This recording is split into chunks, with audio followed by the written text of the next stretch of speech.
This is session 7, so if you're doing math, how many do we have left? 2 after this.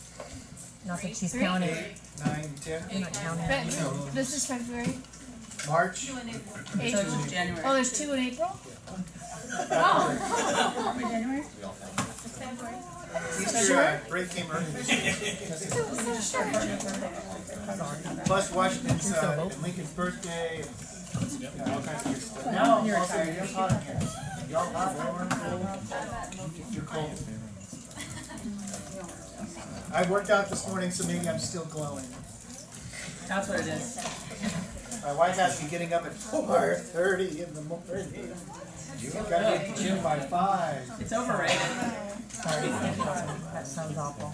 So, away we go. All right, let's review from last time, and we're gonna let Jenny do the review.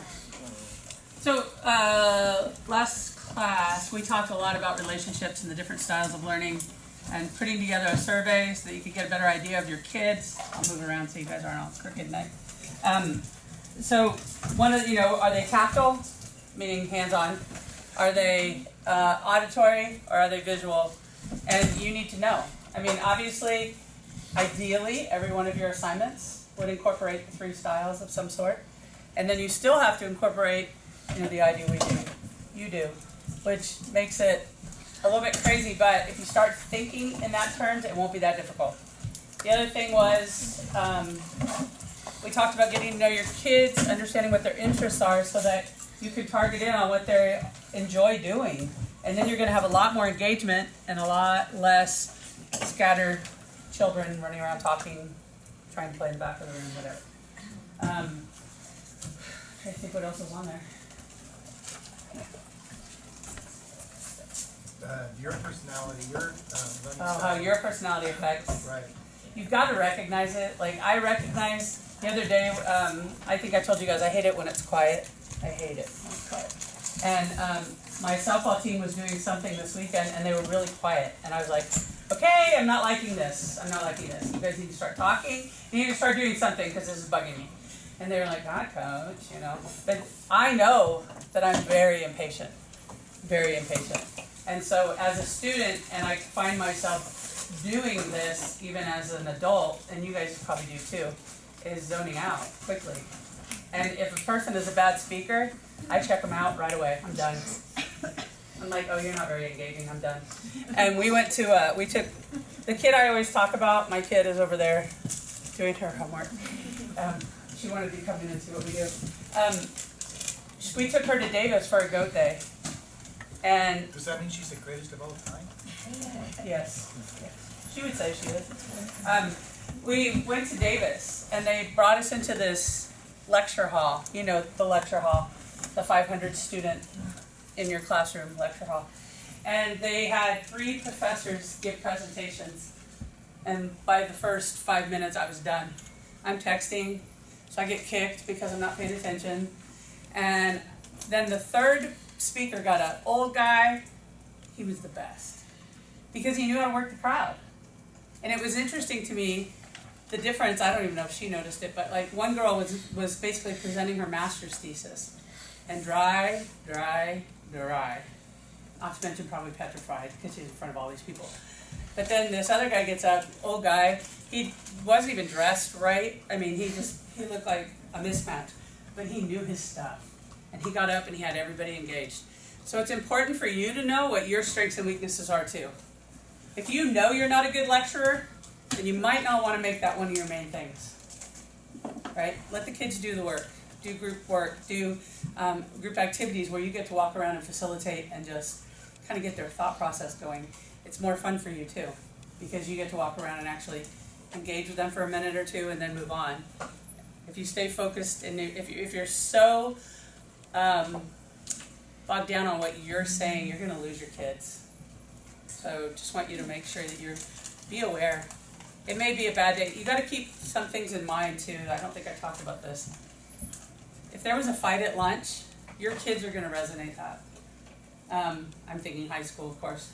Elementary school, let's say, I don't know, some boy pulled this little girl's hair and threw her down on the ground. granted, those two kids were the two that were engaged, but it's going to affect your class too, inevitably. They're going to be talking about it, they're going to be giggling, they're going to be acting stupid, whatever. You've got to be aware of what's going on. That thing that went out the other day about the Madeira threat. Whether your kid was directly affected or not, they're affected. I was teaching when 9/11 happened, and there was a lot of conflict over, do we leave the TV on? Do we turn it off? Do we shelter them? Are we realistic with them? Now, depending on your age, obviously that's a huge thing. But I had high school kids. And I had high school kids who were very in tune to current events. And when it happened, we watched TV all day long. And we talked about what was going on. I was lucky because of my position that I could do that. I'm an English teacher, so I got to, and avid, so I got to get them to talk about it. It was not fun. But I have to realize too, no matter what my plans were for that day, I mean, I didn't plan those two planes to go into the, to the buildings, but it happened, and my kids are affected, and I have to be cognizant of that, and I have to be sensitive to that.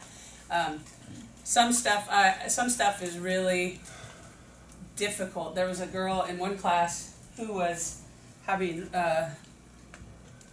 pant-wetting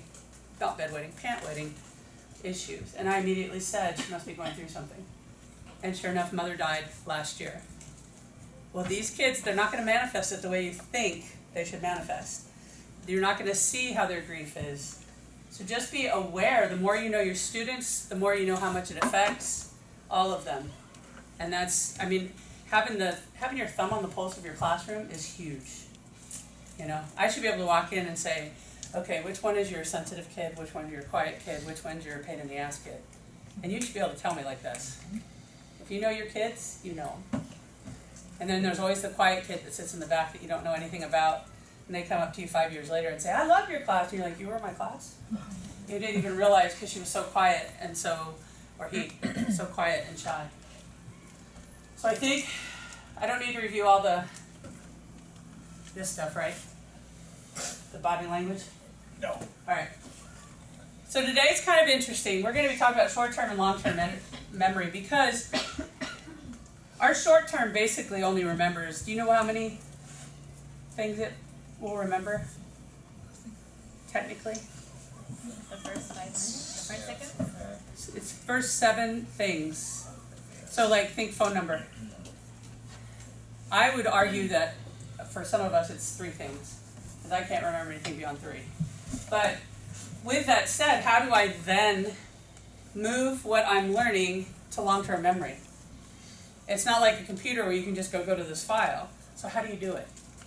And how do you work that? And that's how when you become gifted in this, your kids are going to remember stuff. Because you're going to teach them this way and they're not even going to know it. But what you're teaching them and routinely saying to them and doing with them is going to move it to long-term memory. Your brain can't remember everything. Think about all the things that our brains are coming into contact with. Colors, smells, everything. We're constantly processing. And it has to flush. Has to. When it does flush, it's gone unless you revisit. Okay? Revisit it. You know how you've just the other day I was talking about somebody. It was good. It wasn't bad. And then 2 days later, the lady I was talking to about those people, she and I were standing there, and here come those people. And we were like, okay, that's weird. We were just talking about them, and now here they are. Okay, that's weird.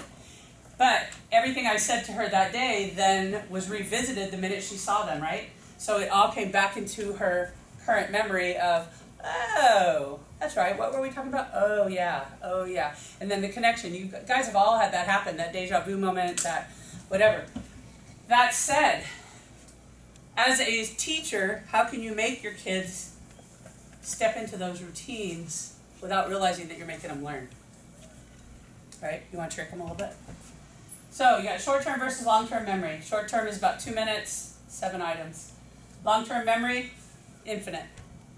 Believe it or not. Okay? Long-term, visual. If you see something, you're going to remember it a lot longer. It's quicker to go to your long-term memory. Auditory, not so much. Visual, yes. Tactile, yes. Okay. The key point to this, kinesthetic is tactile, for anybody who might be listening at. Auditory, it makes me feel good to know that not everybody has, most people don't have good auditory memory, because I have terrible auditory memory. And short-term memory is like total recall, what Dory does not have, okay? And then confuse long-term with, I'm not sure what that, you want to clarify that? We confuse short-term memory with long-term. They got it. How come they did so poorly on the quiz? They got it because they were using short-term memory, not long-term. You know, my kids are dumb; they don't get it. No, you were operating in short-term memory, not long-term. A lot of that has to do with the whole, okay, well, I ask a question. So I say, Bernard, you want to give me the answer to that? And then I can't stand the quiet, right? Because I can't stand quiet. And then I just cut him off because I can see he's lost. And I don't want to wait for an answer. Well, you should. You need to put that on, that onus on him. So instead of panicking when there's quiet, just kind of, you can help him. So do you remember when, blah, blah, blah, blah, and you prompt him. But don't take the spotlight away from him because he needs to have that pressure to think. And that's one of the things, when you go, does everybody get it? Everybody get it? And everybody goes like that? Yeah. Short-term memory. Yeah. I could ask you, I'm queen of this. You can say something to me and 5 minutes later ask me, and I won't even recall that we had the conversation. Seriously, okay? So realize that you've got to make a conscious effort to move this from their short term to their long term. And there's a way to do it, and we talk about it later. But just so you know, don't think that because they're nodding their head that they got it. Okay, this is how I would introduce something. I would introduce something, I would have them talk about it at their group. What do you think that means? You guys talk a little bit, blah, blah, blah. Even if it's not talking about what you want, they're still talking, okay? Okay, that's one. I've introduced it, and we've revisited it. Before the class is over, I'm going to revisit it again. Within a week, I revisit it again. Within a month, I revisit it again. At that point, your brain goes, oh, okay, it must be important, and it goes into your long-term memory. If you introduce something and never revisit, the brain flushes. Make sense? There's my short-term memory, yeah? Very awesome. There's some things that psychologists will tell you about memory, that it's about attaching it to different parts of your brain, even though it's the same memory. So think for a moment. I'm going to challenge you, and I want you to, you're going to have to be brave a little bit. Share with your elbow partner, so pick an elbow partner. And I want you to tell me the first time you were kissed by somebody that was significant in your life. Your first significant kiss. Not when you were 4th grade and the boy pecked you on the cheek. But your first significant kiss. So your first make-out session first? Why? All right, because I will tell you why you remember. Go ahead, share the first Okay, one. so for me, that was my ex-boyfriend. It was super weird. I was in 10th grade. He took me to the back of school dance, and then we were sitting in the car, on the curb, waiting for his haircut. Yeah, we just started dating, so like, it was weird. I need a mustache, so it was like, it tickled.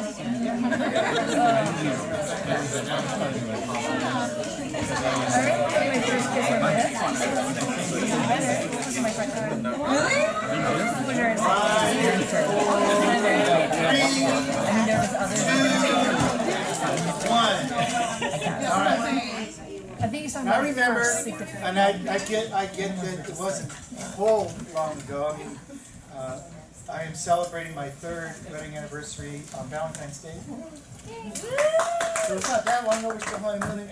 But I remember the first time I kissed her. I remember where we were, I remember what we were talking about, I remember what time of day it was, I remember that we had just finished watching a movie, we were having this very serious conversation, and she was crying. I didn't do anything bad. I was the knight in shining armor. I was just so, but she was crying, and I comforted her and I kissed her.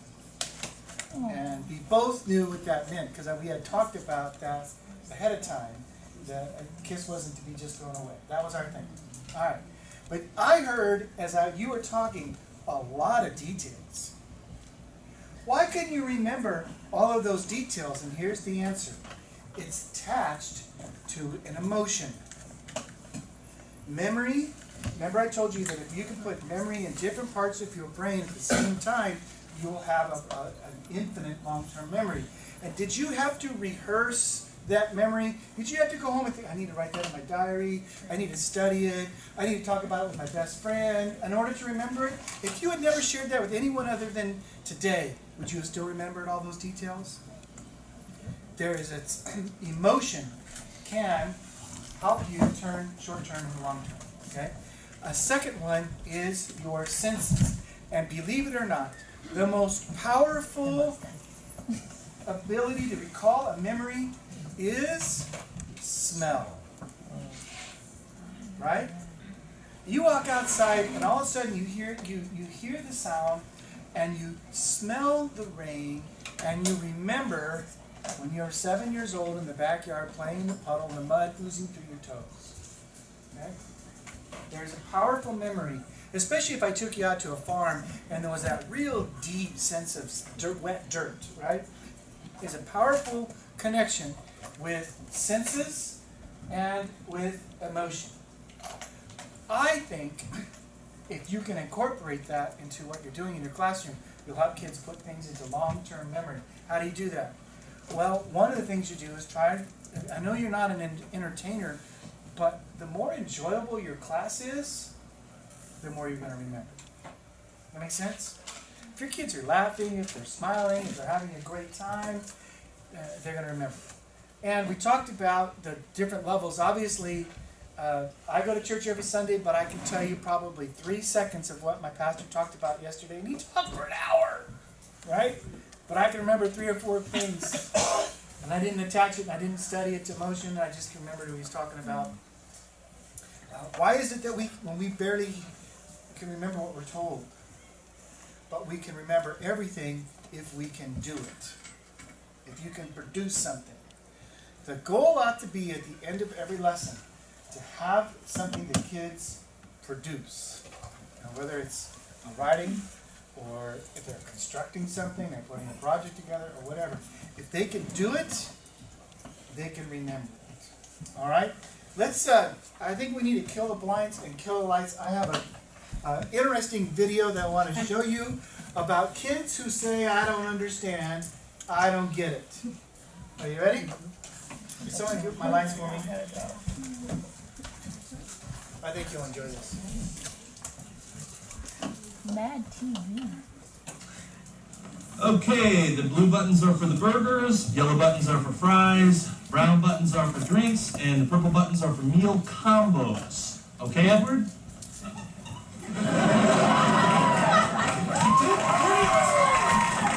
Did you watch the training video? Yes, it was awful! Okay, I know what's happening. It's your first day, it's a little rough for you. I know my first day was rough too, but look at me now. I could be you someday. Thank you. All right, Edward, you're on your own. If you run into any trouble at all, just tell the customers you're new. Hi. Can I get a... What? Totally new! Okay, well, this will be easy then. Just one jazzy burger, please. One jazzy burger! An order of jazzy fries. Jazzy fries! And a chocolate shake. A chocolate shake! Is that it? Yep. I did it! I did it! You want to tell me how much that is?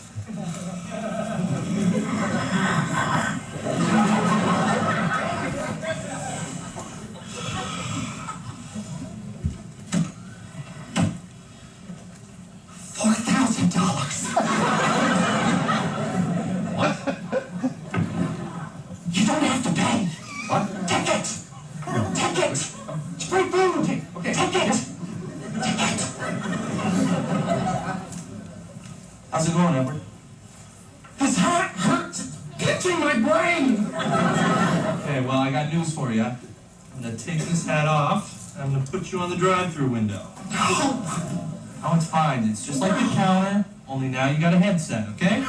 Easy breezy. Easy breezy. Hello? Hello? Hello? Is anyone there? No.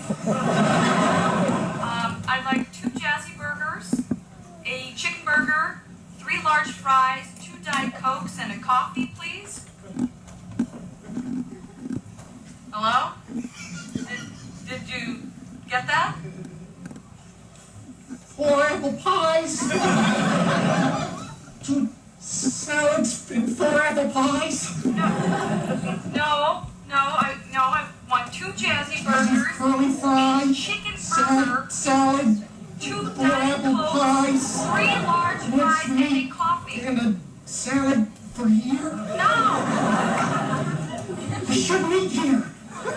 It's dogs in the meat. What? Dog meat? What? Spare you on the fire. Edward! What are you doing? I don't get it. I don't get. All of it. Everything. All of it. It's fine, Edward. The buttons, the All you have to do is colors. focus. Calm down. Yeah, I understand. The All pie making. there's no actual pie baking here, all right? So just calm down, relax. People need to order. I don't give a care. You better give a care. Ow! I'm the manager. That is insubordination. I don't Stop. care. These have been sanitized, Edward. I don't care. Well, you better I care. don't care. I do care. My bonus is dependent upon this. That is ketchup. Stop, Jazzy Burger. Close it up. No, we're not closed. I'm sorry. I'm escaping. I'm escaping. That has been sanitized. Ma'am, I'm sorry. Close the sound of your chocolate when you have.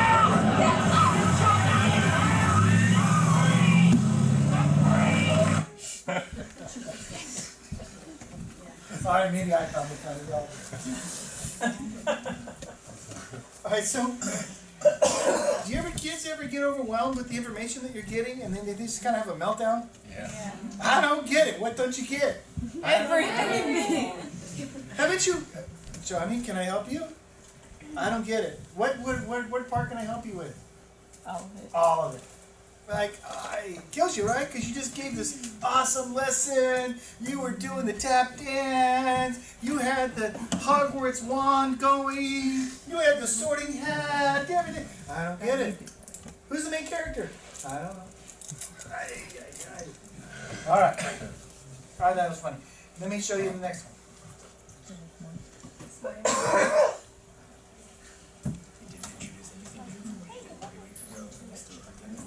We don't need the lights this one.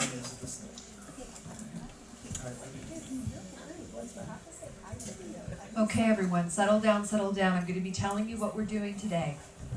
We're going to be working on summary. In a little while, you're going to need to pull out your media literacy article that we took up last week. You'll need that article because you're going to come up and grab some pencils, blue and yellow, and we're going to use those to support the process of creating the summary. The blue pencil will underline the main idea.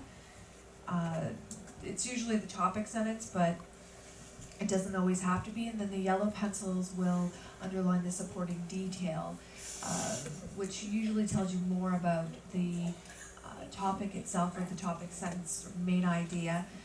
Don't think you have to underline the whole sentence because you can still do partial sentences. The whole idea is summary, folks. And once you've got that down, you should be able to reference back to that and think through what you're going to be writing for your paragraph. I'll be expecting that at the end of the period. David, are you listening? Do you even have your article? Remember, you've got to get this done by the end of the period. Okay, everyone, I hope you have what you need. And if anyone you have any questions, I'll just be here at the front of the room.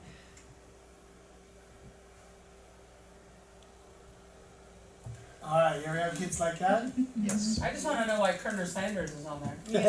And now I'm hungry. Alright, I had my lovely son Joshua high functioning autism, we call it Asperger's.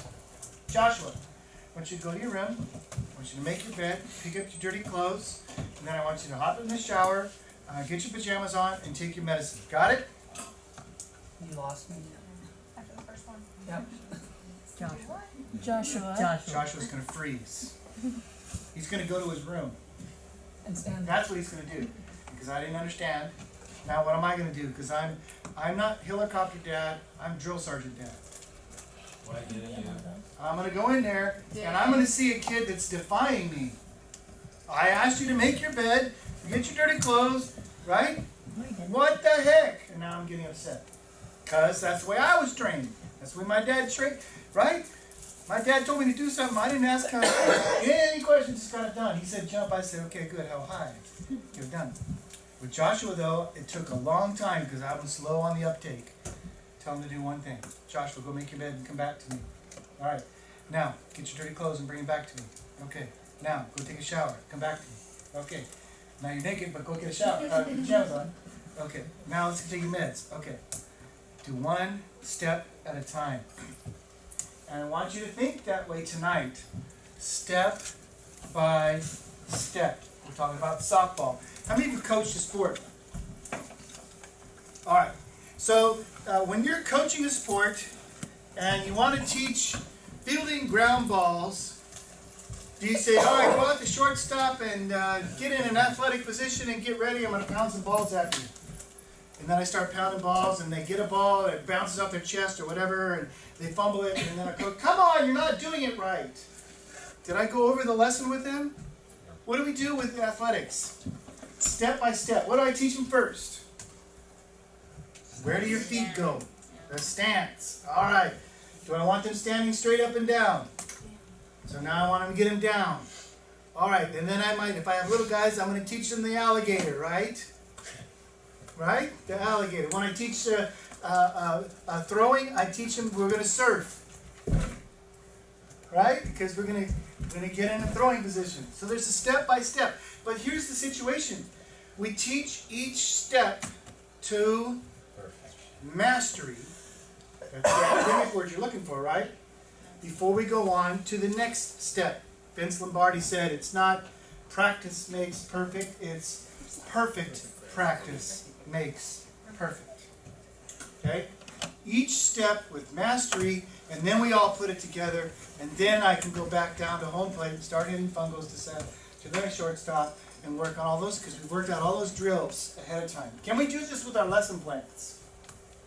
That's the challenge that I want us to do tonight. And I want you to see how easy it is to fool ourselves into thinking we all know how to remember things. Are you ready? Oops, I want to do it quicker.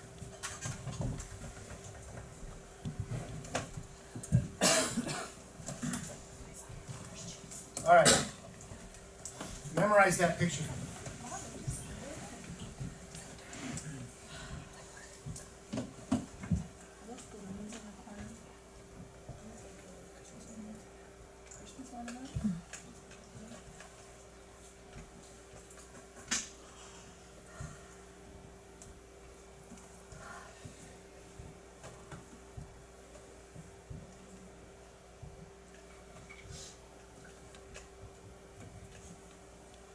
All right, how many animals were there? Talk to your elbow partner. 2 animals. What did the arrow point to? Tell your partner. Don't say it too loud, somebody might cheat.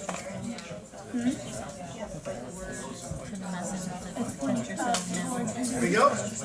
But there's a tension. The letter Y. Wow. What letter was not underlined? Talk to your elbow partner. Yourself?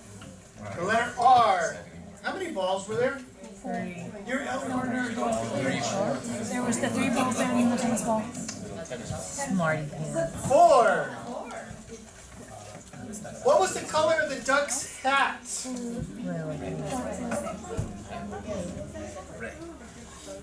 Blue. Oh. How many out of 5 did you get? Anybody get 5 out of 5? What's wrong with y'all? You lights. Like a cheater. All right. let's go back to that for a second. The ball over there and 3 over here. I didn't even notice that. Blue hats. I did notice that there was one party that a lot of We didn't even ask questions about 3 of those things, did we? Nope.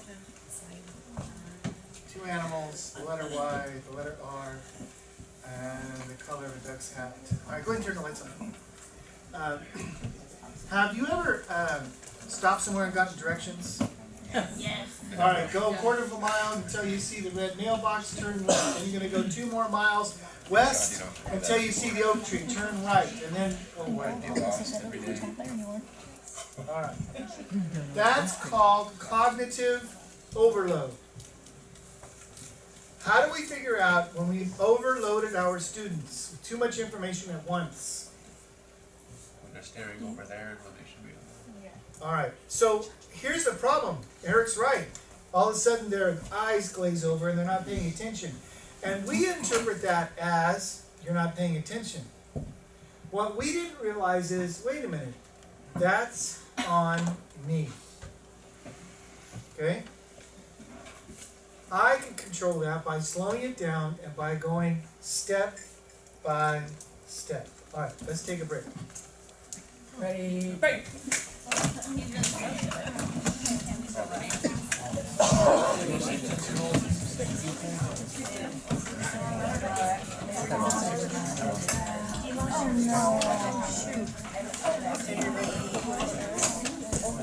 Well, Angel wanted to buy you a new phone, remember? Angel really wanted to buy you a new phone. You might be able to do that now. It's easier to hold Shoot, where do you think you lost it? I don't know, I went to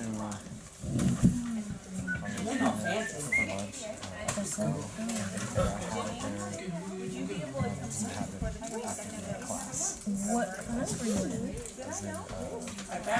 So it could be there, it could be What? You're fired. And actually for me, it could be the 4th or the 6th. I just wanted to make it so you could have first and then 5th or whatever. Okay. So either 4th or 5th, 6th for me, if you want to come early and get done early, or come later.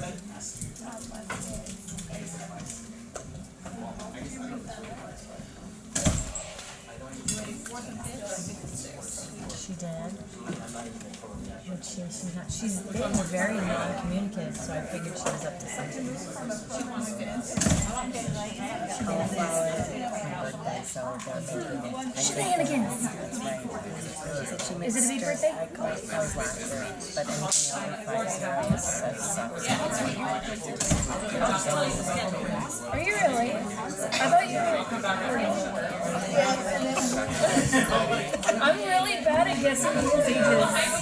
I really am. I'll take it, Megan. I'm gonna take it.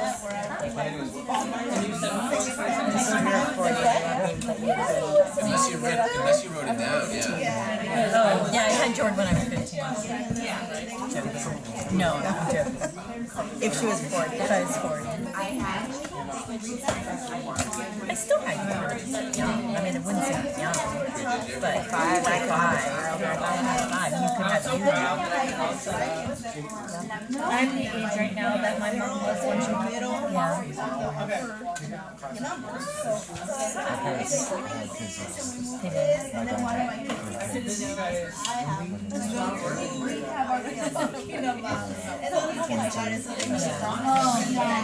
Yeah.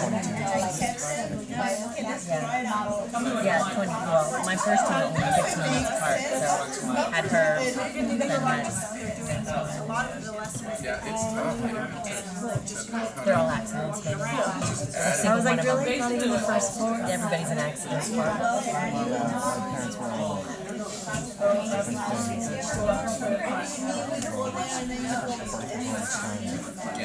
Somehow they make it.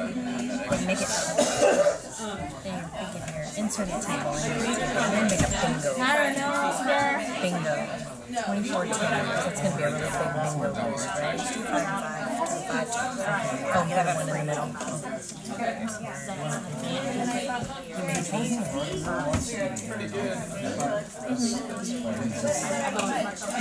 cell phone. Every doctor is lucky to just feel you like whatever you talk about anything about sports, I just feel like they're looking at me. I'm not. Actually, that was Steven. That was Steven. Steven, you need a lift. Those kind of kids think you need a lift. I don't know what, but like smooth circle, It's the shirt. and he's like, being really proud. I was proud of him and stuff about it. He's going to be able to pay all his money, whipped out his phone, called his mom and said, I need you to tell me, I need you to tell my mom that I got an Am's text. Right now.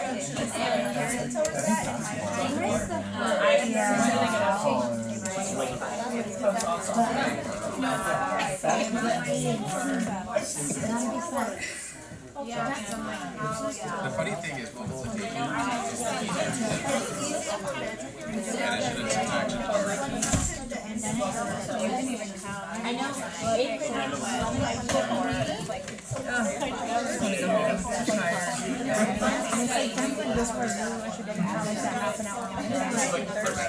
But we're already to 7. We're already down to 7. Erica, donut? Third of the way there.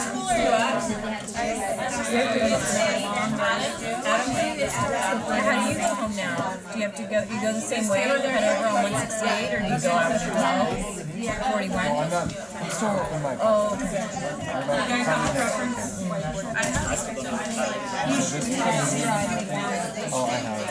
On the way home.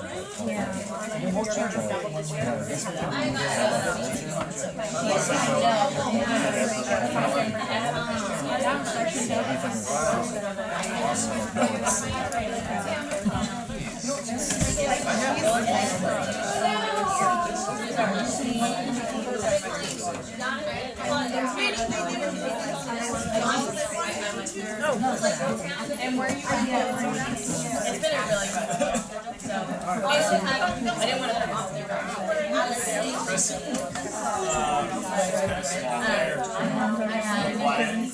It's like texting, he's like, how do I make pizza?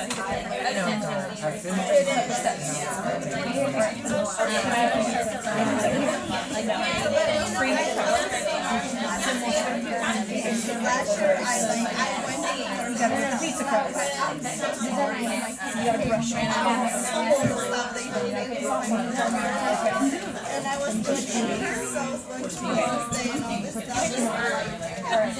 You sprinkle it with some okay, where's the pizza? This might try. Okay. How long? 7 minutes. Okay. These guys are much better. So, I would love to see like one of these extravagant that I have a lot of And see, that's what I was doing too. With me coming in to see everybody seems to be. 24.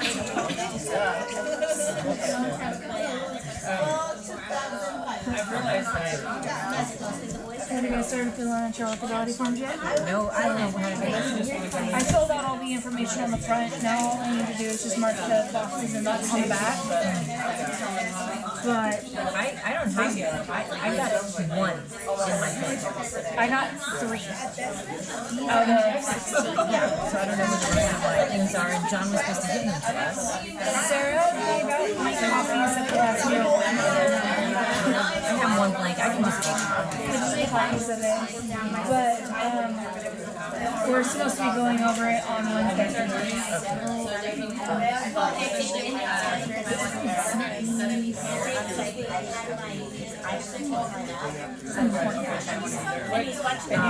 I saw it, Joe.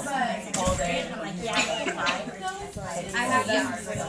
He's not really a poster anymore. Because I have I know she's a good girl. That girl is this is really something. If you ever want to know who's a good girl, like this. Like this. He knows. We don't know. Oh my god, my dog. yesterday. She's like the goodest of girls. She's a good girl But too. yesterday, she was a bad girl. Oh, we were all thinking of the garage, so we were all outside. She was inside.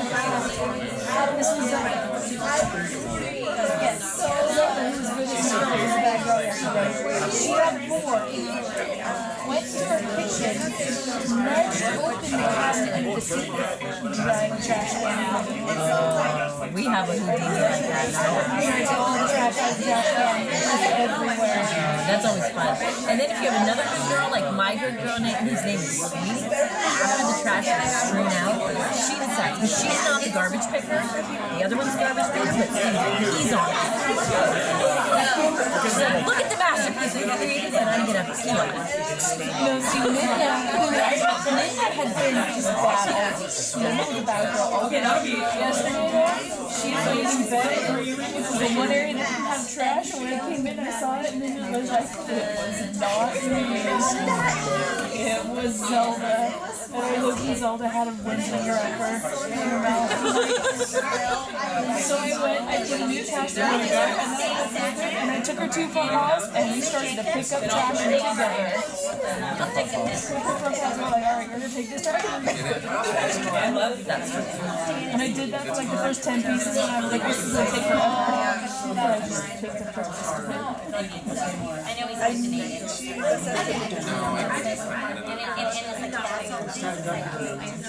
He's not like that in my class.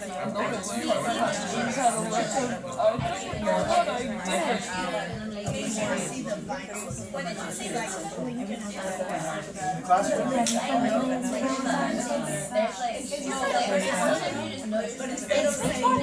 My goals right now.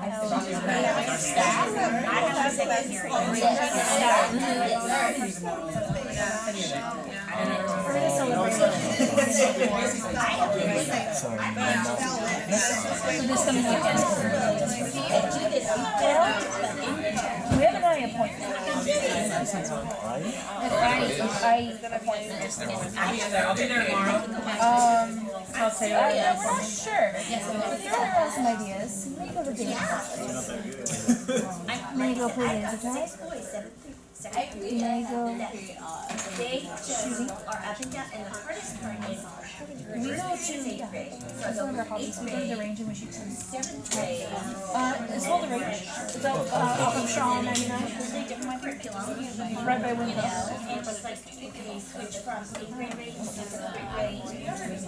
It's great. It's an inside range.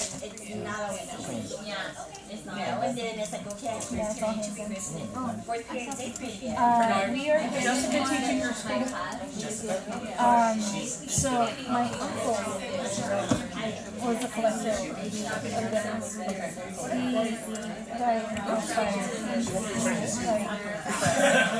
4 years ago. A lot of his guns were destroyed. So for some of them, which were in the safe, because the safe that didn't quite get them. And so my father-in-law has been restoring them one at a time. And so he is going to be giving us a 22 revolver. They are. When I said there's not a picture, there's an easy to load. Because I thought, a large number of handguns in my life. I don't think there's a cartridge. I'm out Friday, are you? Revolvers are just you flick the barrel out, or the things, you know. I don't even say anything about that.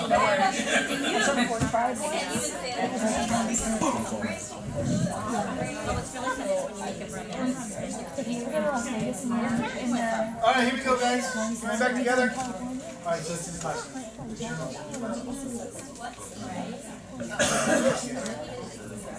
Alright, in your table groups, I want you to answer these 3 questions. What are the main characteristics of a good set of lesson plans? Who is the primary user of a lesson plan? And what is the most efficient way to create comprehension and long-term memory during the teaching of a lesson? Talk about that in your table groups.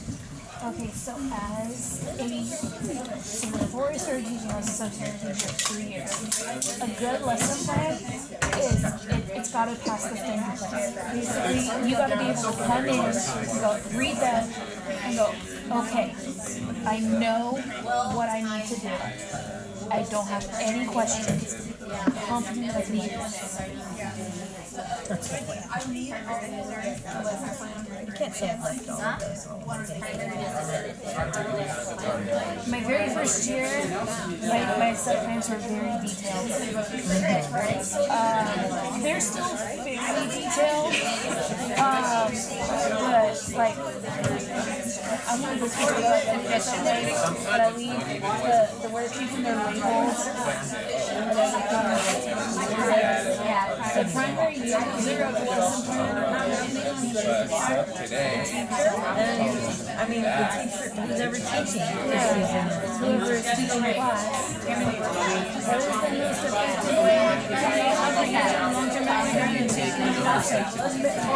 using emotion, he says. Using emotion. I also competition. Well, I'm like, so I think I heard it's like, in order for something to really understand something, you need to say it no less than 7 times. And I'm not saying like repeat it over and over and over, write that in there, but like throughout the period, repeat it. And that way they don't realize it right away that you're repeating it. But if you repeat things like over and over again, they'll look at you like, what's that?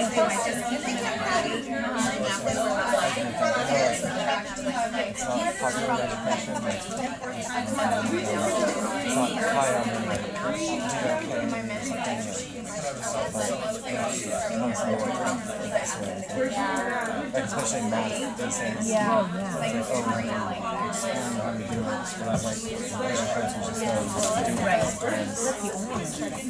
I keep on remembering this line from your sentence where it goes, my job.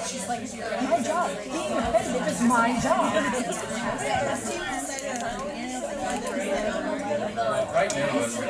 It's interesting how the sentence apply to my everyday life. 5, 4, 3, 2, 1. Okay. One of the old school ways that a teacher taught, which for most of you, this was beginning to phase out, but not for me, and your college professors still use this system. We call it the bop till you drop method. Meaning, the teacher talks for 45 minutes. Remember college, right? Some of you are still in classes, and you write, and the Cornell knows, and the recorder, and all right. And it felt like all you had to do was put your tape recorder there, and then leave, and come back, grab your tape recorder, and I'm sorry, your digital recorder. Bop till you drop. And here's what happens. Teachers, we give input, input, input, input, input, input, and then we expect an output. All right. How long of an attention span do your students have? 10 seconds.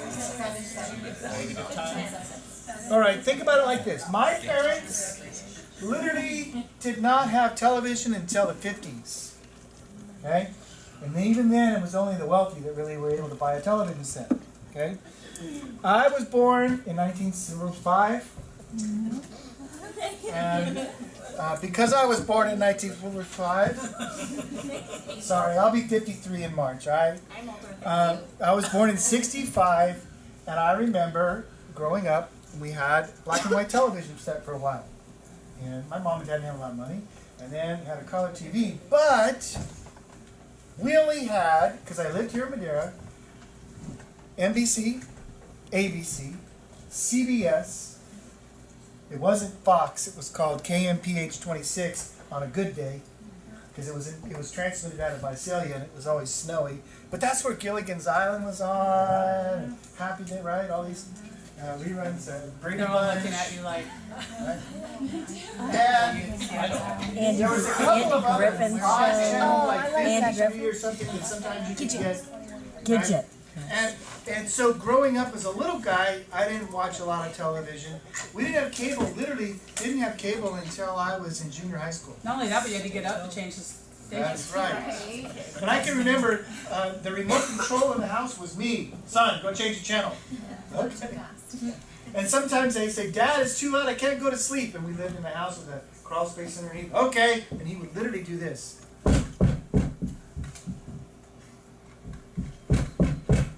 And try to fake me out like he really turned the TV down, you know, because you had to get up to turn it down. He didn't want to get up. All right. So, still, my learning was trained by, I think, television. And if you watch a typical sitcom, you get, what, 15 minutes and then there's a commercial break? And you know what my brothers did every time there was a commercial break? Oh my God, We started horsing around and wrestling and getting right, because we're boys, that's what we do. Oh, commercial's over. We literally said, commercial's over. All right. Now, I noticed something about my kids today. I thought I'd have to compete for the TV. Get the big old wide TV. I got my remote. I'm watching Fast and Furious or Fast and Loud or all these car shows. I like these car shows. World War II. Okay. Where are the kids? The kids, my kids, all 5 of them. YouTube. They don't even want the iPad. They got the phones. YouTube. How long is a YouTube? Maybe 5 minutes. 3 to 5 minutes. Okay, if my training was 20 minutes, 15 minutes, what are your kids getting trained? 3 minutes. Any wonder why you're having some problems keeping their attention? When you think you can talk for 25 or 30? We tell adults, you're going to, the one thing I heard, like them or not, and I know there's a whole bunch of opinion on who I'm going to mention. I don't care about your opinion on that, whether you like Trump or not. I don't care if you like him or not. But State of the Union, the one thing I heard from both political aisles was 2 hours is way too long, right? And after a while you kind of go, oh, all right, forget it. Let's go get some popcorn, change the channel. And you tune out. Even adults, 2 hours is we can't do it. We haven't been trained that way. And what happens when you go to a get and sit? I mean, when you go to a seminar? He does, like, did he really? When you sit there, and it's an 8-hour day, right? You get a lunch break and whoop-a-whoop. What do you guys do? The same thing, because I watch you. You're doing the same thing your students are doing.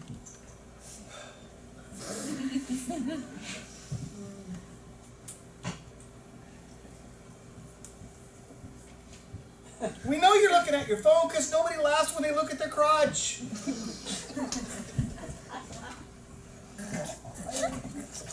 Even you have a hard time paying attention for more than 30 minutes, right? Well, and I want to, I don't know if it's segue or caveat, but whatever. When you had said we're not entertainers, the reality is you are. You are a performer. That's not our title, but think about if any of you have been sick and you've made yourself go to school, you know that the minute you step up there, you have to turn it on. You have to turn it on, you're performing, you still are a performer, whether we like it or not. And that said, you want to make it as entertaining as possible. But I also want to change the script from input, input, input, input, input, input, output to input, output. Step by step. Give them some. 5 minutes. All right, now class, I want you to. All right, you get something from them that they're producing. Then you give them a little more. Get them to produce something. Okay? You learn by doing. Most of you were telling us, I wasn't an English teacher until I didn't know anything about English until I started teaching English, right? Everyone thinks teachers are super smart. No, it's because you learn by doing. And if you're teaching history, by George, you better learn how to do what you're teaching, okay? One step at a time. Mastery requires practice. Perfect practice makes perfect. What the heck? Uploading. What are you talking about? Uploading. Did I lose the internet? Yeah, You lost the probably. internet? It's been in and out all day. Yeah. Yeah, everybody right. There you go. Alright, so how do we write step-by-step lessons? Define the performances you want from students and break it down. This process of task analysis is made much easier if you perform the task yourself as you analyze it. So the book said you write the step and then you take a step to the right. And then you depict performance one step at a time. Make each step visually either through pictures or outline or a map. Alright. We talked to you about how visual is a much better source of memory than auditory. So a picture is worth 1,000 words. So let's give you an example. And for this, I want to turn it off for a second.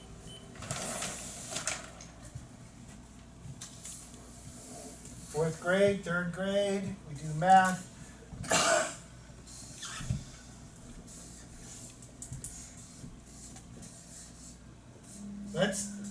We do. Alright, so what's the first step?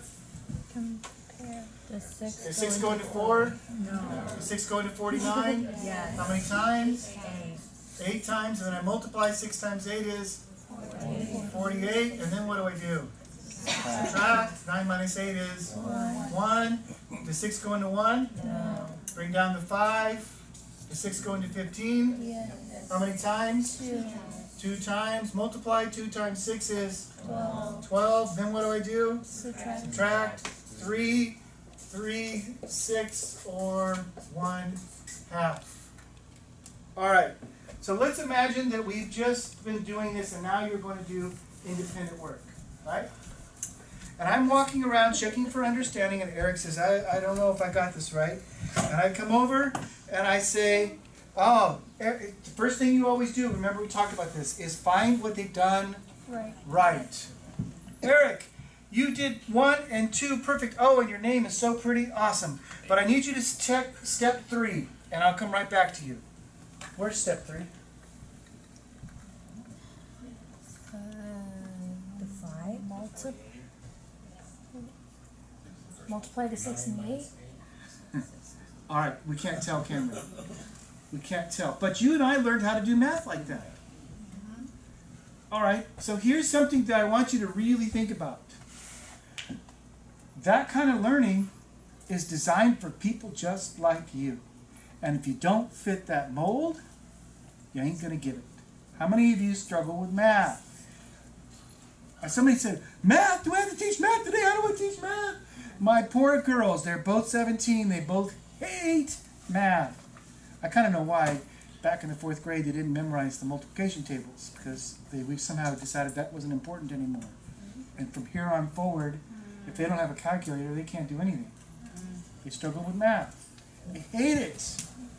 And it didn't help that as a freshman, both of them at 2 different high schools had a teacher that was fired and the substitute teacher for half a year and then a brand new teacher who never went to school and then the classroom manager's a mess. They're basically, they missed a whole year of instruction. And now they're juniors and they're supposed to be trying to be doing algebra 2 and it's a mess. All right. Instead, what if we did, and I wrote it on the board, step by step. Okay? So it's the same on both sides. Now I can say do the multiplication step. And obviously you know there's a few more steps after this, I just didn't write it all out. Okay? Step by step. Part of the classroom management is, and I saw it, I've done about half of my MIC observations. I still have to go and do my PIC observations. But I have seen teachers that camp out. All right, so Cindy, let's see what you got here. And how long am I going to stay here? I might be here 5 or 6, 7 minutes. What are y'all doing over there for 6 minutes while I'm over here? Planning our party. Because you all are in the green zone, right? We're all here in the red zone. Oh, man, he's right here. Don't mess around. Put the phone away. Right? But y'all are, it's party! On the phone. Now, what if instead I said, hey, steps 1, 2, and 3, to compare, divide, and multiply is great. You need to subtract. Check your subtraction. I'll be back in a second.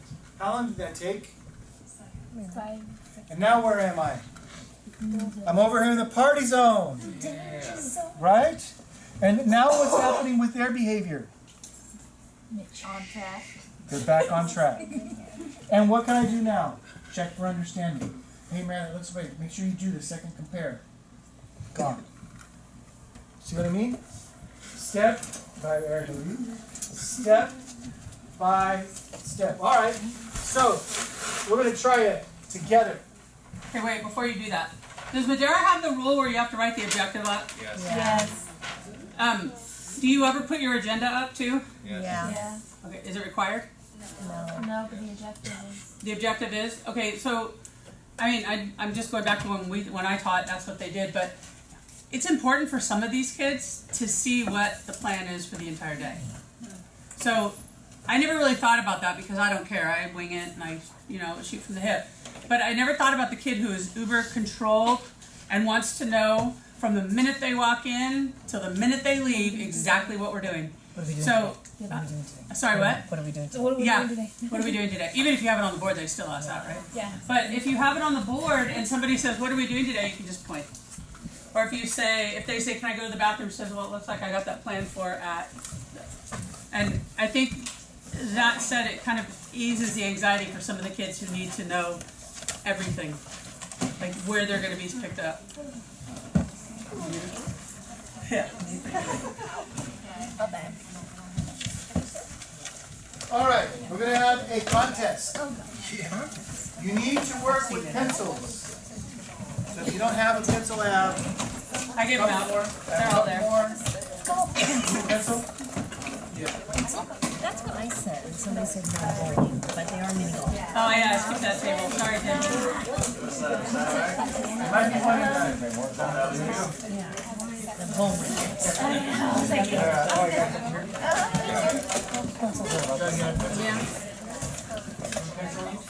You'll see everywhere on bowling, he puts it in at the, or it puts it in automatically on the screen. Okay, remember Megan? Remember how old I am? All right, you're going to draw a house in perspective. Oh, see, I know who's going to win this contest because So- he's a good drawer. Step one. On the dotted line, There is one. about 3 inches. Where are my directions? Yay.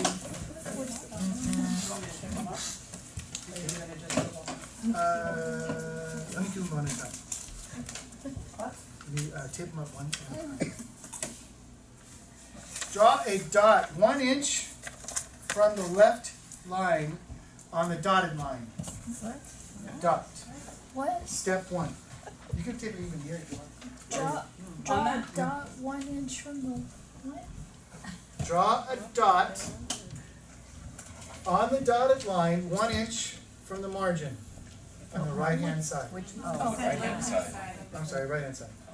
How dare you? Already failed. I thought it was perfect.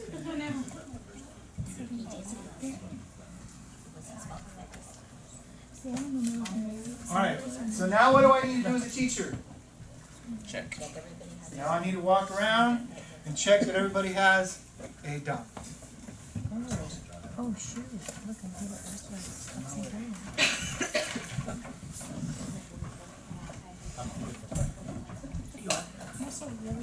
Alright, step two. Draw a square in the lower left hand corner 1 inch from the bottom of the page. Draw a square, lower left hand corner, about 1 inch from the margin. Oh, both margins? Close enough. She said just the bottom. You find that you Can't need see a it, pencil. huh? Do you have a pencil? You're gonna need a pencil. I'll get you a pencil. I need a pencil.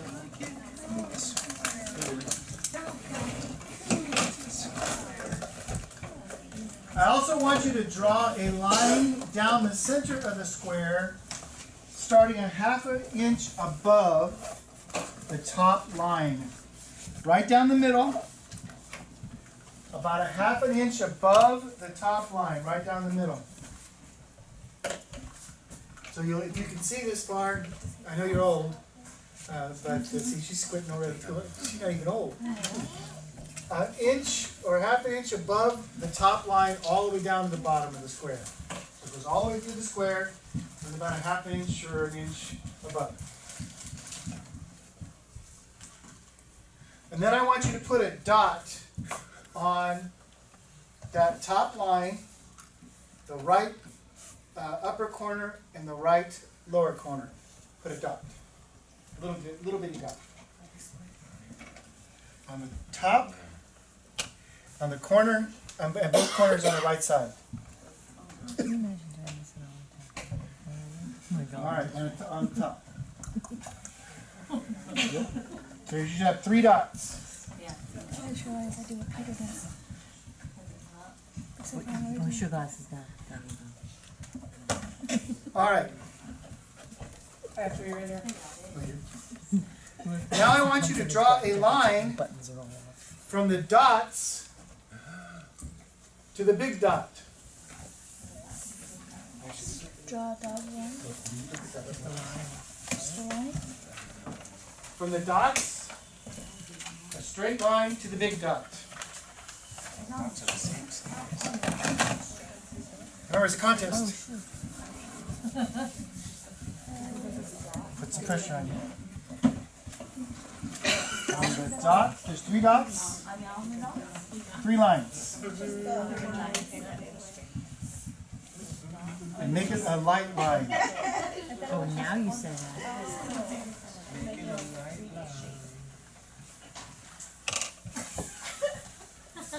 It's like a... All right, now I want you to draw a triangle that connects one more. A triangle on the top of your square, but no higher than the original line that you drew. So connect the top left corner, the top right corner with the top of your line with a dot on it, and it's on the board, or it's going on the board right now to see what you need to see. You see the triangle?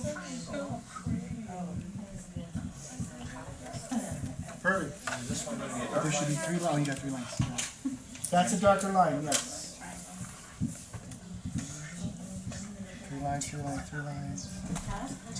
3 lines. 3 lines from each dot to the center dot. There you go. Got it? 3 lines. I use my arm as a string. All right, so check for understanding. Have you got it mastered so far?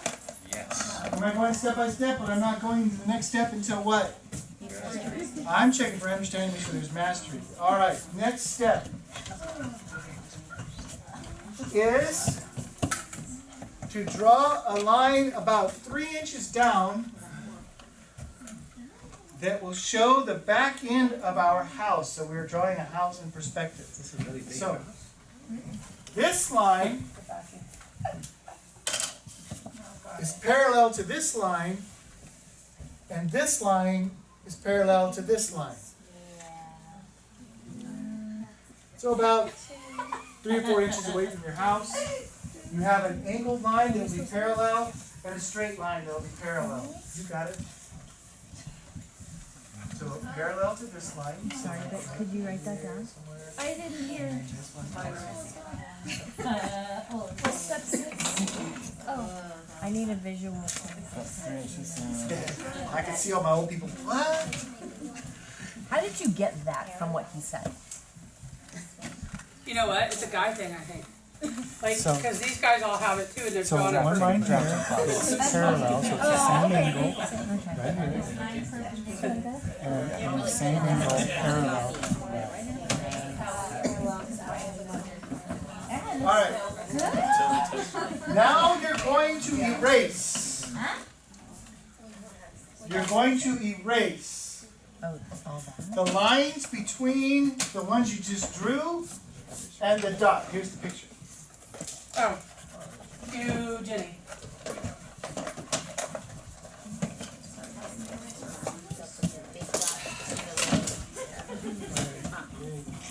I guess. I don't know, all I do is hang it up. There should be one in your box. That's a very important job. If not, I'll find one.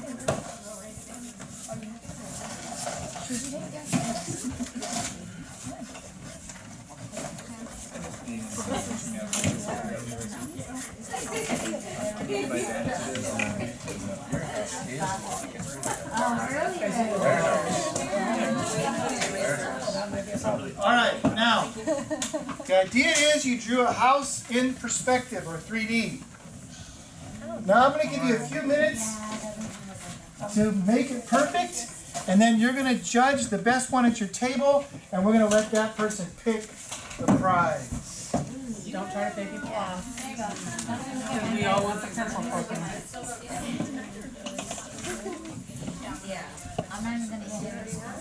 So this is our table, and whatever price we pick, it's okay because we don't have it. Right there, over there.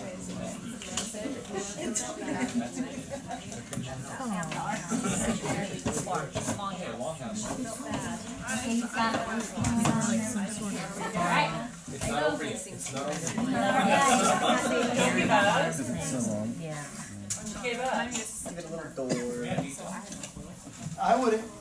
Just stick with the directions.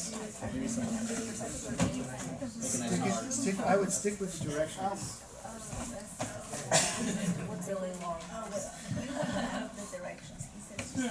All right, you got about 30 seconds. Till they decide? And then we'll let them decide. The chimney. All right.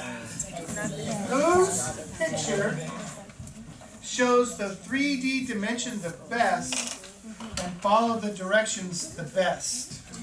At your table group, you have 30 seconds to pick them. Ready, go. Are we all one? Yeah. Oh, okay. I take Mitchell as ours, so we can go against yours. Okay, she's ours. Woo! Good. Your math teacher or something?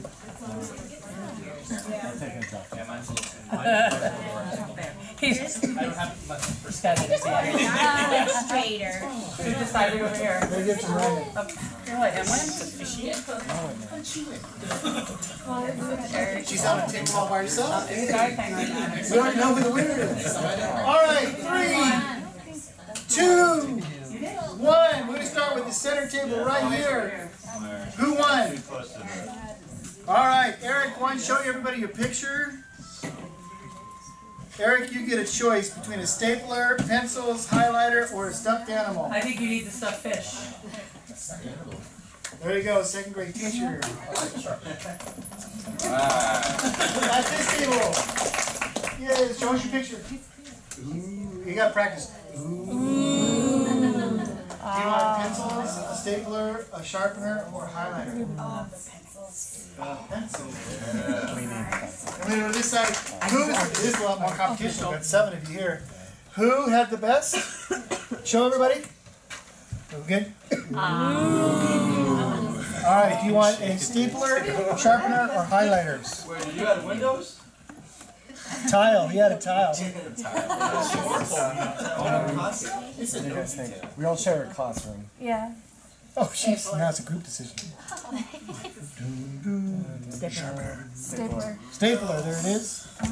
She gets it now because you said it. And then we are over here. This table. Who had the best one? You show it? Highlighter or pencil sharpener? And we come over here. The best one was? Hold up. Now this one needs to go up. And you win a dozen highlighters. Alright.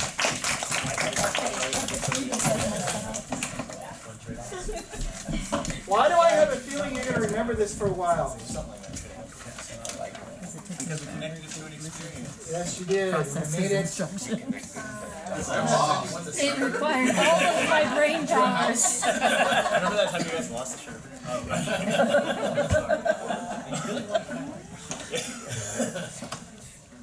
I'm gonna remember drawing them. All right, now, real assignment.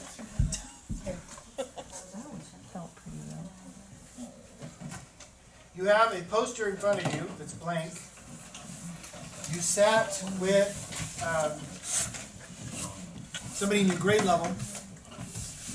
So you guys have 2 and 3 or whatever. I want you to, in your subject area, create a step-by-step lesson on something that's relevant to your classroom right now. It's 10 minutes to 6. You have 20 minutes to put this together. 20. On your poster, step by step, great, on something that's relevant to you in your classroom right now. Probably need 2 volunteers. Yeah, Are you all so you teaching can do a the same lesson on thing? how to find All meaningful relevant. text. There you go. You can have This one or this one? Which one? This one?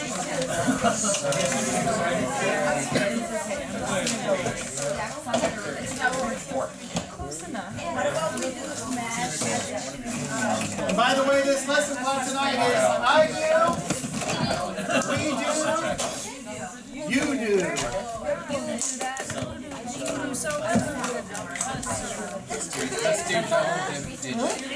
What color should we use? Yeah, we're science. Purple.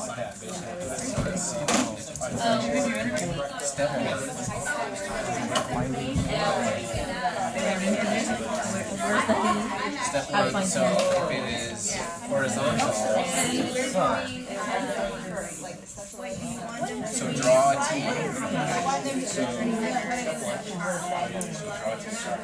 I like that one. I like it too. That's the best part ever. I like it. We've been doing more than just like Objective. like, okay, what are some topics? You could say that none of us had any perspective. Come in and say Topics are being weighted. Team.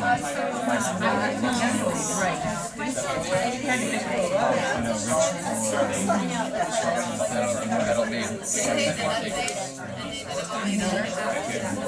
You did? So, step 1 is to draw our t-shirt. Step 2 is to put the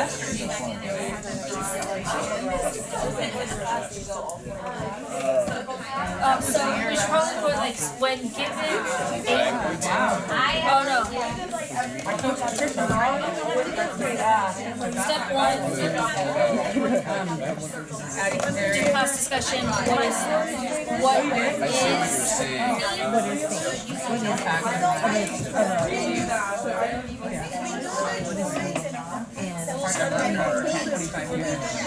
So we probably do like a class discussion, like a.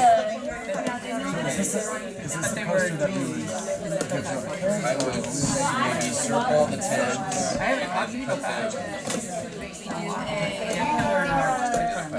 So lesson plan. So not like a poster we put up on the thing, but like this is just a. Oh yeah, and so we want it to be exactly. So step 1. And now, and yeah, Ask the students what he means. Color and step 2 about it. I would do that, but I would do that at the same time. Yeah, it'd be separate, right? So here I have my team. Oh, team, it's at the center. It's what it's about. Or team with 10. I would draw this. I hired him in my job is gone. We're not there yet, though. I'm just representing what we have right now. So that they can see. We also had a PowerPoint. I'm saying, okay, this is what we We didn't even have right have now. to read and write on the board We until would give them that African American guy was one, and then he had his nobody else had topics or the themes that were What's his name was on the board, Visconti? are something read the list, and he was the last one. they have to come up with stories that match that. Okay, so someone classroom discussion, what do you think theme is? Although, now that I've been here, during it's not that far removed. I'm shocked. I thought Central was just screwed up. Apparently that's common school district. I was at Sanger before that, but I wasn't in it long enough.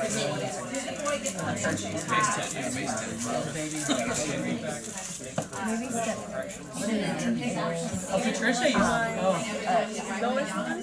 Use a story of place. So let's find the theme and something that everybody knows. You know, like we did have it, and I just The boy who cried wolf. okay, because if they just know that, once you explain it, they're like, oh yeah. she was always the one that like My first video crying, or going out, and so I had no respect for her. And then she ended up being my boss because I was English. And you could tell whenever she came into my room, she'd get all sweaty, and I still was coach, you know, and her. But yeah, she's good. She's good as an administrator.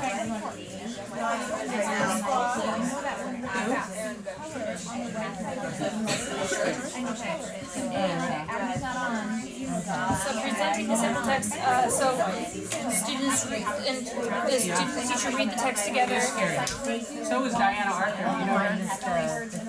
She was my financial aid counselor at National University. And then, years later, she comes in the interview and I'm on the panel. And I'm like, no, she was rude to adults, domestic kids. She didn't get the first job, but then she interviewed again another time and got it. And we ended up being great friends, and I told her all about it. I'm like, she's walking to her office, she's coming back to you, and she'd go, yeah. No, I just did one. I'm paying you. Oh, you have pretty handwriting. And I made them do it. And the first time they sucked at it. I said, okay. Are you lucky too? If you don't read this one, do it again. Okay. I did it in a poem. More on the top, no need to. Oh, so like steps forward should be like with elder partner, students try to guess what the theme of the story is. But I ended up. We have like 2 years right now. Are you asking to share? Are you asking to share? We all recording the No, I don't think so. Recording the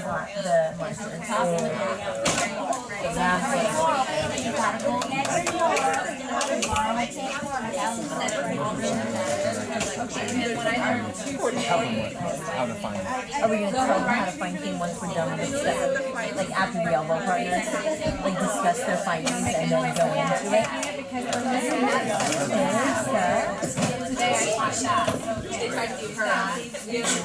We can do that.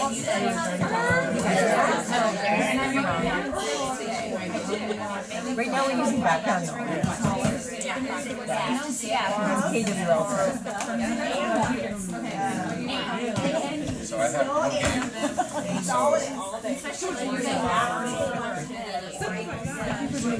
yeah, okay, so I'm saying you can add it, this is step 3 here, and then this will be step 4. Because you did it step by step? This goes down here, and this part goes down here. Right, so step 1 is just to draw the T chart. Step 2 is to take my numbers and the T chart. Step 3 is to look which one is bigger. Step 4 is okay, now regroup the teams. You do some else too.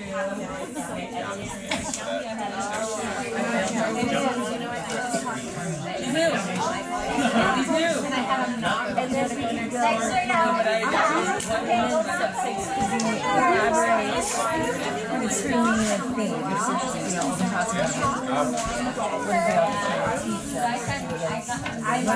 How many more steps are we going to have? Everybody learn the same thing. Could there be more than one? Step 5 So step 5, subtract. So now what do we want to call each step? Organize. So we would like the standard is actually says One big plan. So this is probably like the very beginning, like they focus on one, and we build up. Because we still find one thing, but so you're junior, so then they move on to 2 for 11 and 12.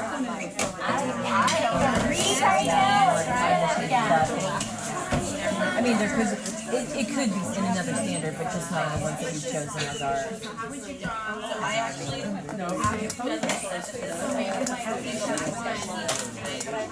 I'm just saying, yeah, I'm just saying, okay, with the first step, I am the plan they're using is drawing a chart. They're just going to do that. That was yesterday. This is step 2.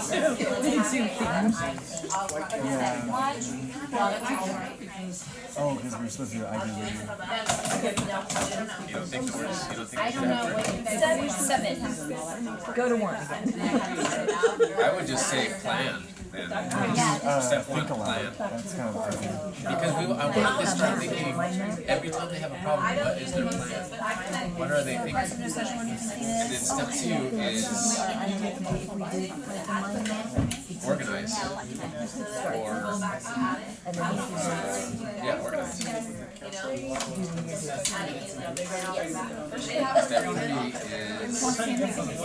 ask a question. Ask a question. Do I have more on top? I'm just gonna put right in here. Step 1.5. Step 4 is regroup.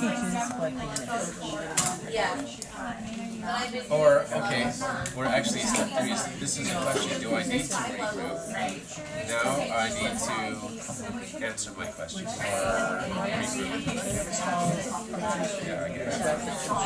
It's all.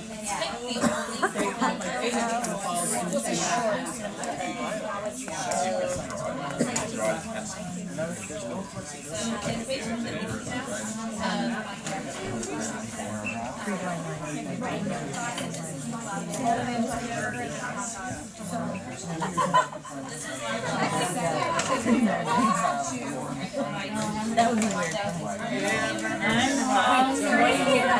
Wait. Okay. Somebody in the 210. And it smells.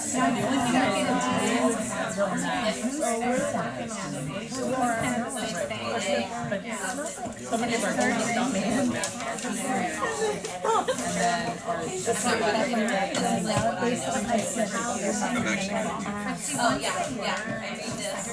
And they were like, you guys thought I would say that in front of the class.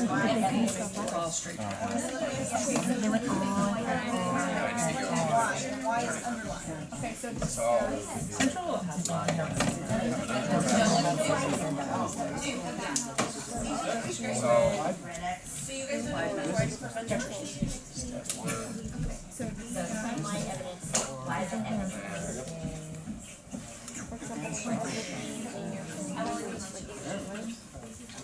what was the theme of the okay. well, that was the we do. So now we gotta do the you do. So what's a good, slightly more complex story than the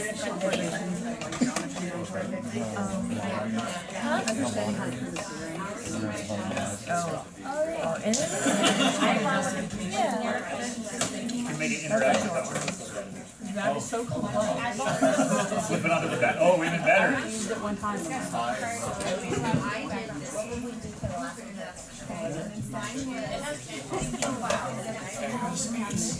So hence the justification.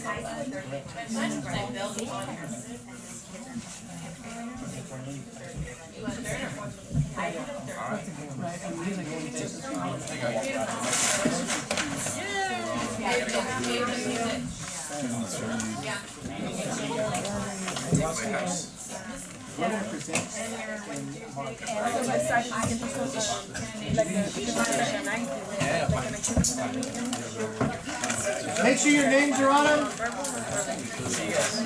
You're going to present March 5th. Jacket. Eric, jacket.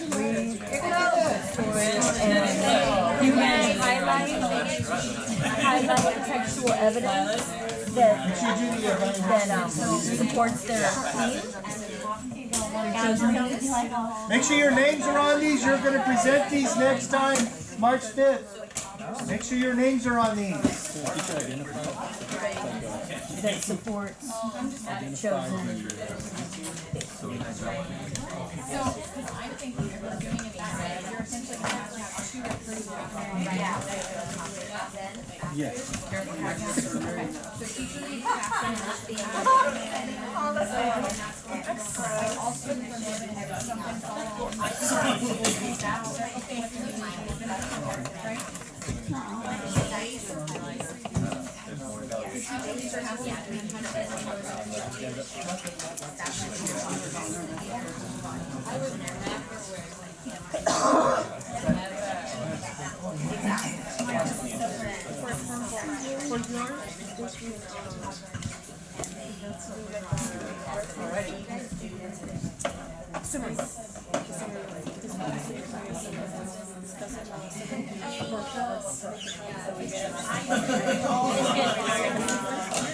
We can elaborate on that more when we actually say it.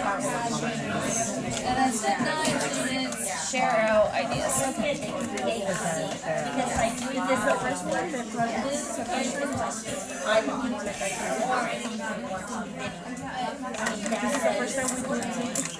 It's only because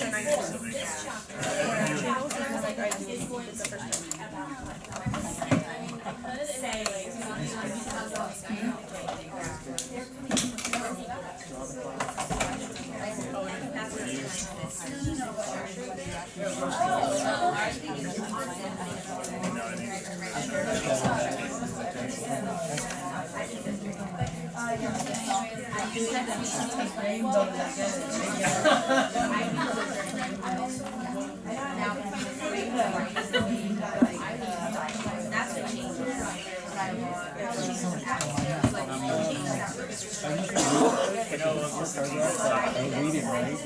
And then I'll have a read along with it, like the other kind of offer, and then we'll have him read, and then he just kind of reads up like a lot of those paragraphs.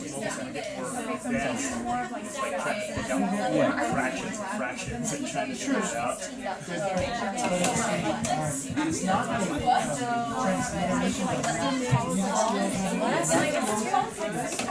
skill in learning a new language, music, and learning a new language, geography.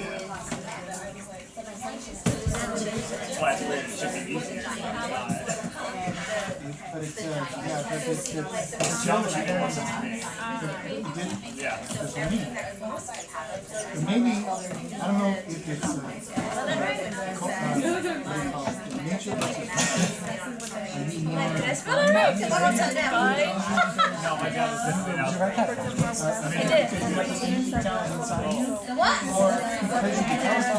Because I was like, how much space do I need? I don't want to leave too small to get some big so I'm just going to write backwards. Right, but that's exactly right.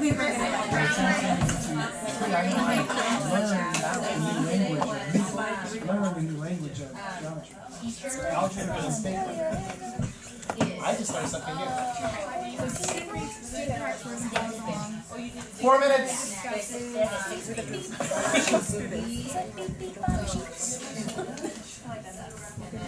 I like your big deal.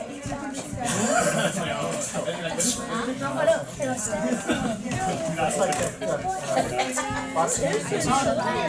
right?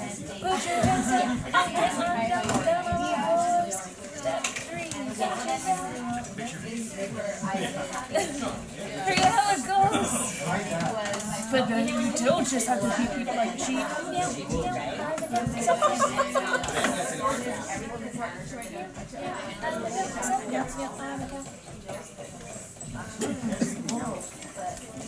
I called you about 1 million times and you just kept walking right Really? around. I said, Eric, I see so many letters. Okay, cool. See you later. I don't know, I'm trying to think when he's like, like what is on the notebook, but I've never seen the notebook, so my context is flawed. You haven't seen a notebook? I have not seen the notebook. I'm not in the mood to cry. I'm not.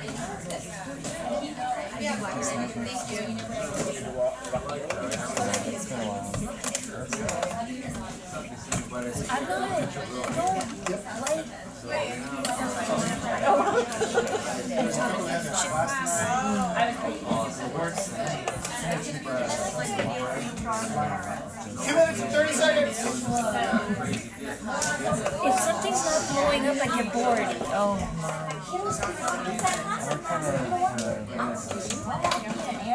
See, and I think that's and then you think about that poem. Is the more you talk about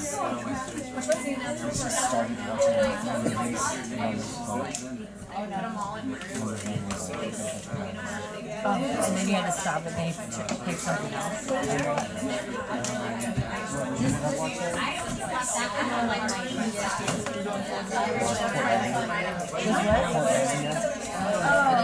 my dad watches that show. Kevin and I are watching the entire Star Wars series. We started with 1. We've seen 1, 2, 3, and Rogue One. We're watching 1 of them. There's Rogue One takes place in Friday.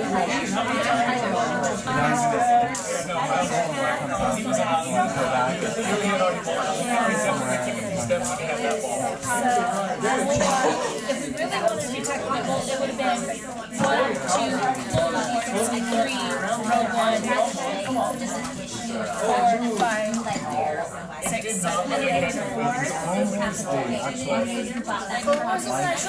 So I wouldn't have been too upset if they were all the other way.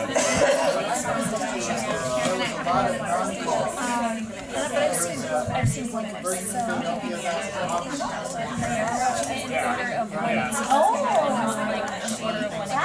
apparently there's like several different ways. There's the chronological, there's the sequence, and then there's one called the machete one, where she cuts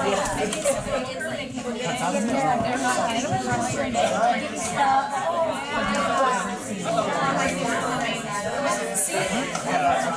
I've seen 4, 5, and 6. Then I saw 1 when it came out, and then it was awful. Putting off Star Wars for the longest time until I went and saw this one that came out. And I was like, okay, I have to see all of them in order. 2, 1. Make sure your names are on them. Yeah. And now here's the trick. I'm going to throw this away. I want you to roll it up with your names on the outside. Okay. We are going to present them next month. 28 days from today.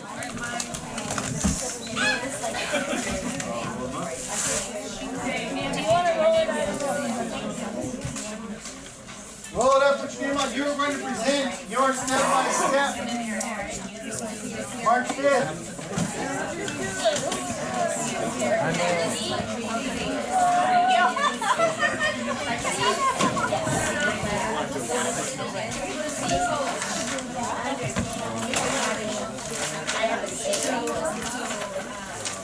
I think the easiest thing to do is just leave them on your table, and after you're done, I'll take care of it. So roll it up, make sure your name's on it on the outside. Leave it on your table, I'll pick it up in a few minutes. Jenny? You're up. I basically roll, and tomorrow you have to have before you. All right. As soon as they're finished with rolling up.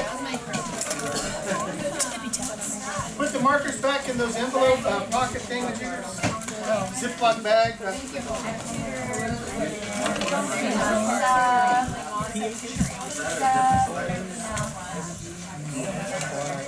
Yes, Star Wars helps me fill the void that I'm probably never going to have another Star Trek movie coming out. I haven't seen the Star Trek movies, but I'm up on Star Trek. The original's my favorite. I love the original. I have all the original movies.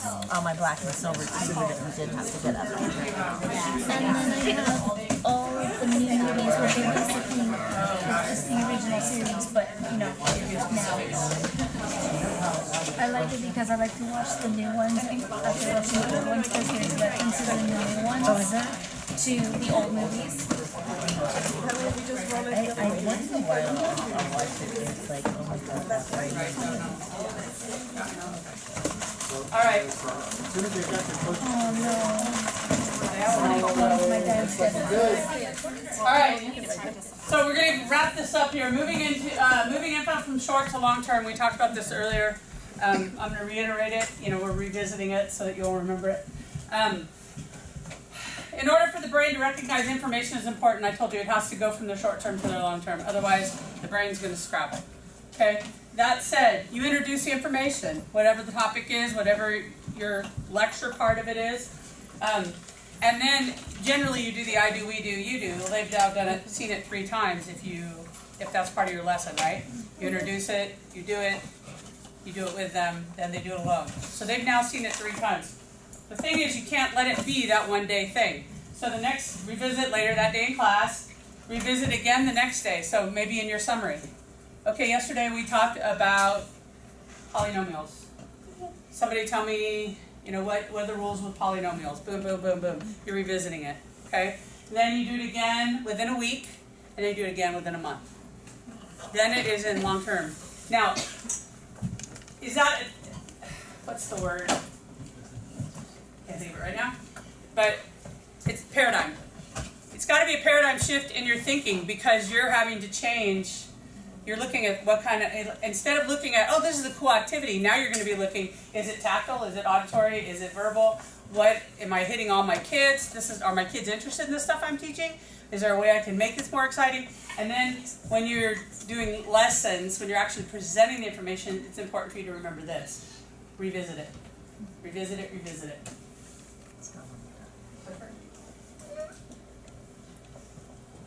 And then diffusers, we talked about them. When the kid sits in the back and goes, Miss Taylor, Shakespeare's stupid. That may be, right? Okay, when you get a kid that I say, what's the problem? And he says, everything. You need to, we call it Socratic questioning. Is anybody familiar with that? Socratic seminar, Socratic questioning. So one of the best skills that you can have, and we probably should spend some time on this maybe next time, is if she has a question and I come over and she says, well, I don't get how to do this. I need to do a couple things. Number 1, okay, that looks awesome. Step 1 and 2. Step 3, I need you to focus on that and then I'll be back. Okay? You're not abandoning her. You're giving her tools. You're making her think on her own. If it's something like, if she says, hand up, I go over, she says, I don't get it. You need to be more specific with your questions. What don't you get? Well, I don't get the whole thing. Okay, so looks like you got 1. Looks like you got step 2. Right here, it looks like step 3 is where you're having the trouble, right? And she says, yeah. Okay, so normally with step 3, up here we have it as multiplication. Where would you multiply? What would you do? Ask them questions to guide them. Don't give them questions to answer it. So she says, oh, well, should I multiply this times this? We'll see if it works. You're not giving her answers. You're coaching them. And that's hard, but once you develop that skill, it comes innate. You will not start giving them answers. The easy thing to do is go, okay, well, that's 48. Well, I basically have shot her legs out from underneath her because she's not going to learn anything now. I need to make sure that when I'm asking questions, like if a kid says, I don't know what,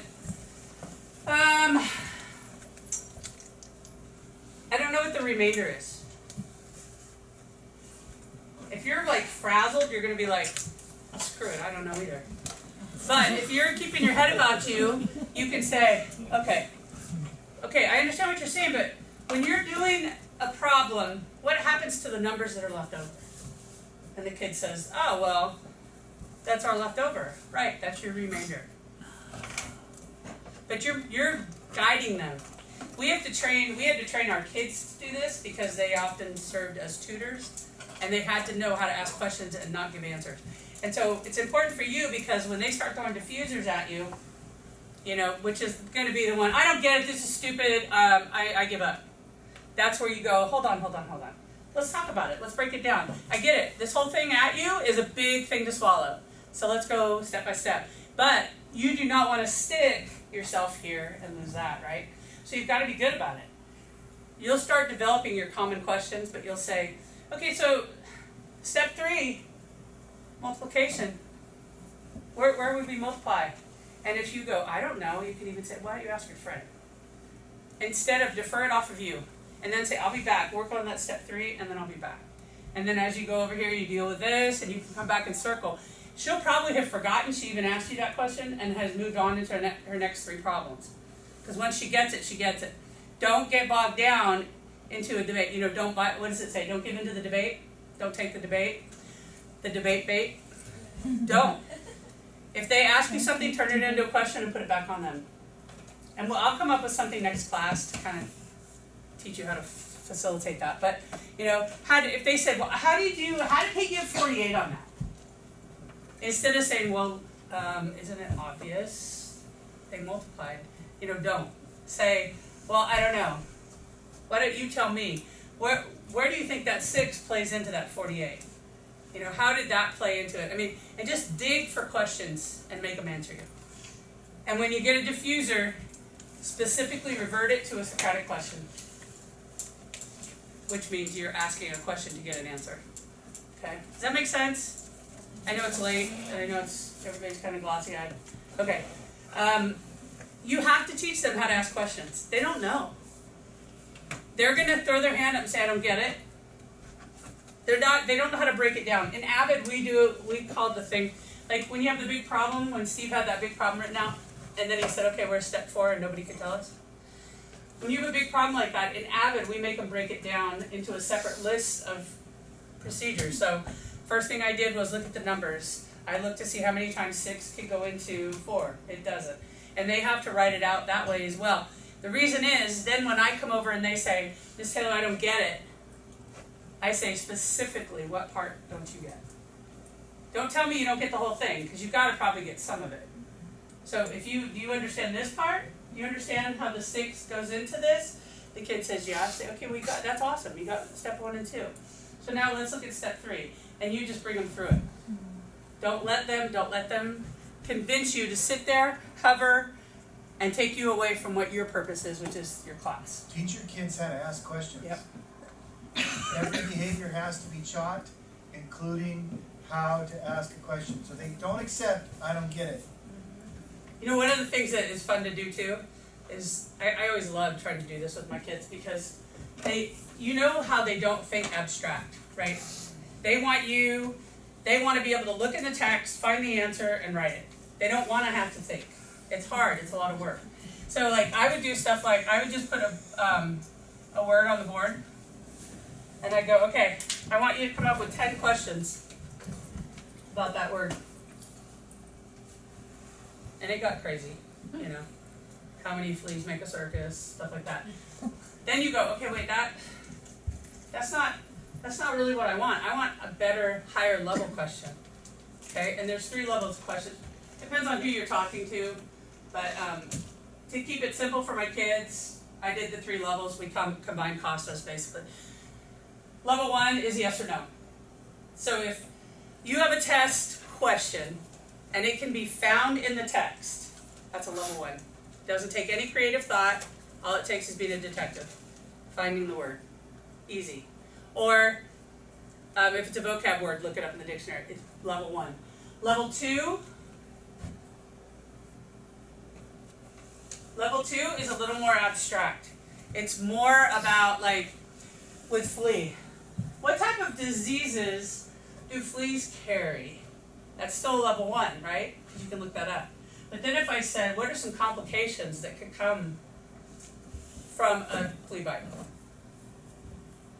We could have a discussion about that, right? Or one time I got bit and it got infected. You know, anything that can generate conversation is a level 2. Level 3 is worldly? Worldly. Thank you.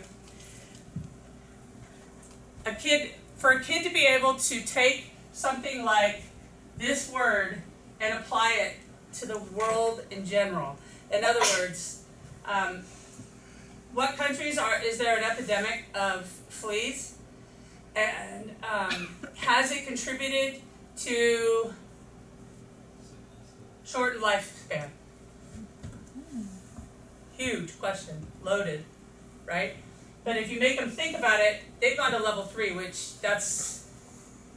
you're gonna have a lot of high schoolers that think level 3. They have to be trained. So ideally, you want your kids at level 2. Some of your kids on level 1. I mean, you'd be excited if they just even, some of them you'd be like, oh, thank God you even asked the question. But if you can generate the questions 1 and 2, and we'll talk about this more, but just keep that in mind because you need to be able to question and you've got to teach your kids how to question. And then they pretty much, it gets to the point where they're going to run their class themselves in terms of thinking because it'll get to where she'll say, oh, I don't get this, can one of you help me? And you guys will automatically revert to Socratic seminar or Socratic questioning instead of just giving her the answer. Or grabbing her pencil and saying, oh, this is how you do it. You get them, you guide them, you coach them. Any questions about that? Evaluations on your agenda as well as on the next slide. We would appreciate if you would give us your input. And, I really do read them. Get out of here. Go home. Finish that.